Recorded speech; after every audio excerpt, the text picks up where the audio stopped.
নমস্কার বন্ধুরা, মেডিসিন হাবসে আপনাদের স্বাগত জানাই। আজ আমি আলোচনা করব এরিথ্রোমাইসিন 500 নিয়ে। তো এটা আমরা সাধারণত এরিথ্রোমাইসিন কিসে আমরা ইউজ করে থাকি। এরিথ্রোমাইসিন সাধারণত সংক্রমণের ক্ষেত্রে ইউজ করে থাকি, যেমন হচ্ছে ফুসফুসের সংক্রমণ, খাদ্যনালী সংক্রমণ, ছত্রাকজনিত কোনো সংক্রমণ, এইসবের ক্ষেত্রে আমরা এরিথ্রোমাইসিন 500 ইউজ করে থাকি। এর ডোজ হচ্ছে 500, ঠিক আছে।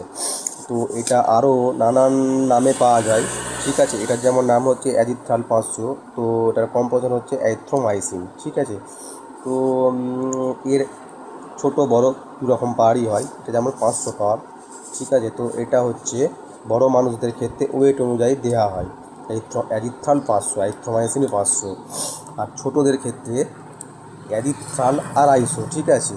500 হাফ 250, সেইটা হচ্ছে ছোটোদের ক্ষেত্রে দেওয়া হয়। এটা যেমন 5টার পাতা, ঠিক আছে, 5টার ডোজ 1 2 3 4 5, ঠিক আছে। এইটা হচ্ছে একটি পাতা, এখানে 3টি পাতা আছে, ঠিক আছে। অ্যালাম্বিকের মাল, বুঝতেই পারছেন, অ্যাজিথ্রাল 500।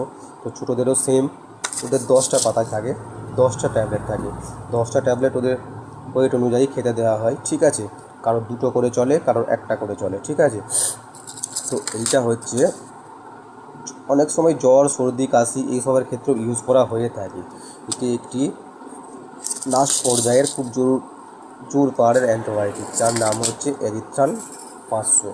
অনেকের ধারণা কী করে, অনেক পেশেন্ট আমাদেরকে এসে কী বলে যে কেটে আমাদের 3টে দিন না, 3টেতে আমরা ঠিক হয়ে যাব, ঠিক আছে। তো এইটা কোনো 3টে কেটে দেওয়া যাবে না বা কেউ দেবে না, ঠিক আছে। এটা কিন্তু অবশ্যই 5টা ডোজ, ঠিক আছে। 5টা ডোজ 5টাই কমপ্লিট করতে হবে, তবেই সেই পেশেন্টসটা একবারে সুস্থ হবে, ঠিক আছে। 3টে খেলে কী হবে, 3টে খেলে কী হবে, প্রতিদিন এটা কিন্তু খালি পেটে খেতে হয়, ঠিক আছে। হয় দুপুরে নাই রাতে, ঠিক আছে। সকালে খাওয়া একদমই চলে না, কারণ সকালে মানুষের তখন পেটটা হালকা ভরা থাকে, ঠিক আছে।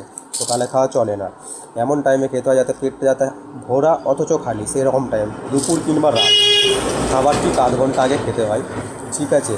তো যদি কোনো কাস্টমার বলে আমাদেরকে 3টে দিন, আমি 3টে খাবো, সেক্ষেত্রে কোনোদিনই কেটে দেওয়া যাবে না। 3টে খেলে কি হয় প্রবলেম, না হচ্ছে মনে করুন সে 3 দিনে 3টে খেলো, তার সব ঠিক হয়ে গেছে, ঠিক আছে। সে এসে বলছে এই তো বেশ, আমার সব ঠিক হয়ে গেছে। তখন আমার একটা খুব গান মনে করে নচিকেতার একটা গান, যে এই বেশ ভালো আছি, ঠিক আছে। কিন্তু জানছে না যে আমাদের শরীরের মধ্যে 100% ব্যাকটেরিয়া থাকে, ঠিক আছে। 100% ব্যাকটেরিয়ার মধ্যে 99% 3টে খেলে কিন্তু নষ্ট হয়ে যায়, কিন্তু সেই 1% ঠিক রয়ে যায়। 1% রয়ে গেলে সে আবার কি করে, ঘুরে সে জামগুলোকে আবার সৃষ্টি করে, ঠিক আছে, বড় করে তোলার পর আবার ঘুরে সেই ব্যক্তিটি আক্রমণ হয়ে পড়ে। তখন কি হয়, আবার ফের টাকা খরচ, ওষুধ খরচ লেগেই থাকে।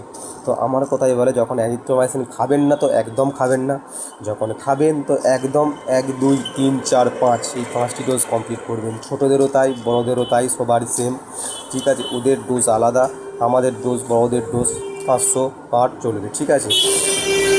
তো এই দুটি হাই পাওয়ারের অ্যান্টিবায়োটিক জ্বর, সর্দি, কাশি, ফুসফুসের সংক্রমণ, খাদ্যনালী সংক্রমণ প্রভৃতি ক্ষেত্রে ব্যবহার করা হয়। এটি হচ্ছে অ্যান্টিবায়োটিক, সাময়িকভাবে দুর্বল করে তোলে, তারপরে মানুষটি ধীরে ধীরে সুস্থ হতে থাকে, ঠিক আছে। তো হঠাৎ করে যখন তখন এই অ্যান্টিবায়োটিক খাবেন না, ডাক্তারের পরামর্শ অনুযায়ী বা ফার্মাসিস্টের পরামর্শ অনুযায়ী অ্যান্টিবায়োটিক খান এবং সুস্থ থাকুন।